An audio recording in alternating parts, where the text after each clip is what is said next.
მე საქართველოს არასდროს არ მიმიტოვებია. მე ქართველები მივატოვე. კონკრეტული ადამიანები, ესე ვიტყოდი, ხო?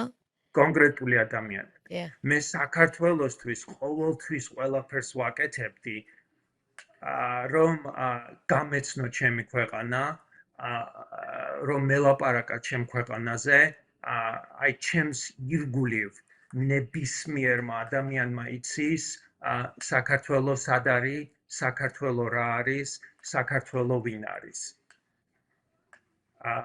ჩემო სტუდენტებმა ყოველთვის იციან საქართველო რა არის. მაგრამ მე ქართველებთან